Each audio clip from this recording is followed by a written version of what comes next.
자, 오늘 간담회 포인트는요. 일단 첫 번째로는 그냥 일반적으로 가장 많이 받는 질문 중에 하나예요. 고학년부터 공부 방향성을 입시로 바꿔야 하는 이유가 뭐냐? 이렇게 물어보시는 초등 부모님들 많으시거든요. 이거는 왜 그러냐면 초등 고학년부터 입시를 방향을 바꿔줬던 아이들이 중등 테스트를 봤을 때 반이 다르겠죠. 그리고 또 기초반에 들어간다 하더라도요. 올라가는 속도가 굉장히 달라요. 이제 중학교 때 고등 선행이 되냐 안 되냐에 따라서 이제 고등학교 성적은 완전히 달라지거든요. 그런데 그 방향성을 쫓아갈 수 있냐 없냐도 사실은 고학년부터가 결정이 된다고 보시면 될 것 같아요. 최근에 어떤 한 예시를 들자면 중학교 1학년 때 이제 저희 학원에 온 거예요. 근데 이제 당연히 기초반이었겠죠? 그 아이들이 보통 한 달밖에 못 다니거든요. 그 이유가 뭐냐면 사춘기가 오잖아요. 근데 중학생, 남학생 사춘기는 어머니가 컨트롤이 안 되죠. 공부 습관이 전혀 안 돼 있는 거예요. 근데 저희 학원을 딱 보냈는데 저희 학원 좀 빡세거든요, 관리가. 그러다 보니까 아이가 못 견디는 거예요. 진짜 공부 양이 작은데도. 그렇게 되면 어떻게 되냐면 학원을 못 다녀요. 초등학교 때는요, 고학년일 때 아이들이 어떠냐면 그때는 엄마 말이 좀 통해요. 그냥 가. 이렇게 하면 통한단 말이에요. 그러면 보내기만 하면 저희는 관리를 확실하게 해서 습관을 잡아드립니다. 그런데 이제 그게 끝났다? 그러면 조금 그 부분도 어렵다는 거죠. 9학년부터는 일단 공부 방향성을 바꿔주시고 습관을 잡아주시는 게 맞다. 이렇게 보시면 되거든요. 이제 두 번째는 중등하고 고등의 차이, 그리고 고등 선행의 필요성 이런 것들이 궁금하실까 봐 예시를 들어서 보여드릴 거거든요. 중등하고 고등의 가장 큰 차이가 뭐냐면요. 어머니 이거예요. 중학생은 그냥 약간 한 챕터, 그러니까 뭐 예를 들면 시험 범위가 나오면 교과서 2가 보통 이렇게 보거든요. 그러면 거기에 나오는 챕터에 문법, 주요 문법 2개씩 이렇게 시험이 나오는 거예요. 그러니까 총 4개의 문법류만 잘 계속 복습을 시키면 문법 문제 응용을 맞춥니다. 그래서 약간 단편적이죠. 내가 이 범위만 맞추면 되는 거예요. 근데 고등학교는 가장 큰 차이점이 뭐냐면 리딩 지문 안에서 찾아야 돼요. 글 지문을 주면 그 리딩 안에서 변형 문제를 찾아야 되기 때문에 글을 잘 읽지 못하거나 구조 파악을 잘 못하죠. 그러면 고등은 잘 공부를 할 수가 없어요. 이 인근 거의 대부분의 학교를 해봤고 매해마다 학교 선정이 달라요.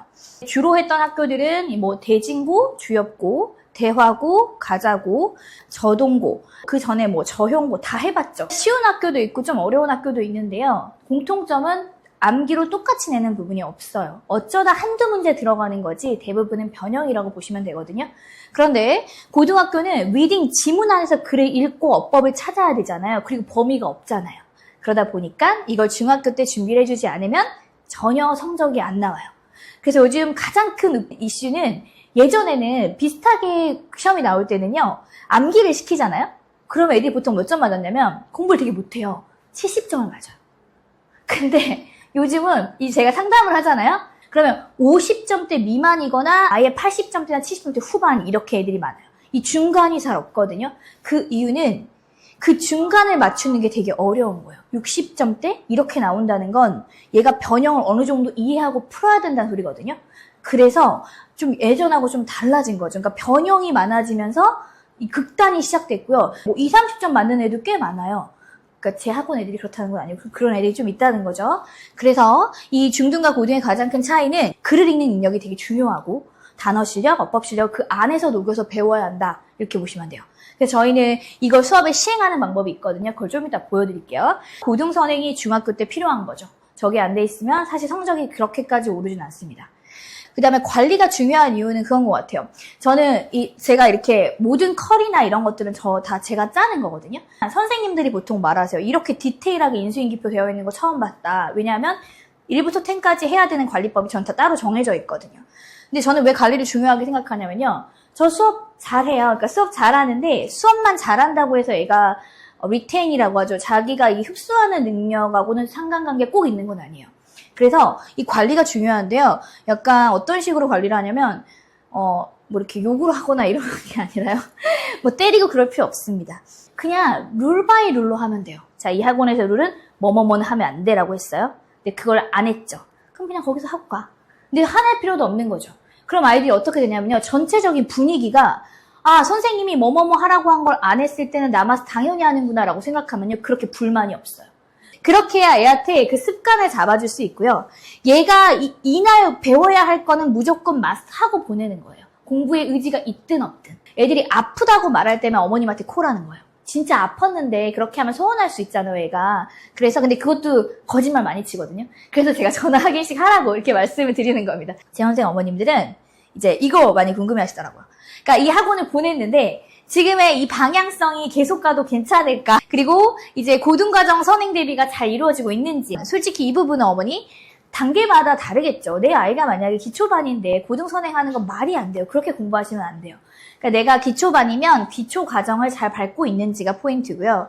자기에 해당되는 단계를 공부해서 저의 목표는 적어도 예비고 수준까지는 끄집어 가서 고등학교 올라가는 게 좀 좋은 것 같아요. 그러면 어느 정도 수준을 좀 맞춰가지고 상위권 점수를 좀 아예 최상위권까지는 아니더라도 그래도 뭐 2등급 이렇게 안에는 들어가게 해주고 있거든요. 지금 고교학점제 때문에 그 2등급이라는 게 좀 퍼센테이지가 넓어지긴 했지만 이 선행 대비를 밤마다 케이스 맞춰서 지금 어떻게 하는지 보여드릴 거고요. 또 그리고 어머님들은 이제 배운 내용이 얼마나 잘 체화되고 있는지, 예를 들면 책을 딱 폈는데 엄청 틀린 거예요. 어떤 아이들은 어떻게 푸냐면요, 숙제를 딱 내잖아요. 그냥 아무 생각 없이 다 그냥 답을 체크해요.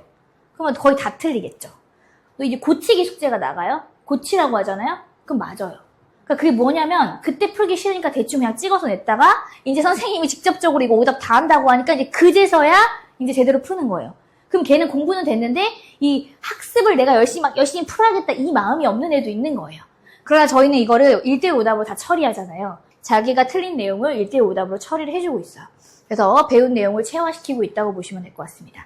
자, 이제 보통 어머님들 이런 게 궁금하신데 제가 이것에 대한 정확한 답변은 지금부터 이 사례를 통해서 보여드리고 어머님들이 궁금하신 거 물어보시면 될 것 같습니다.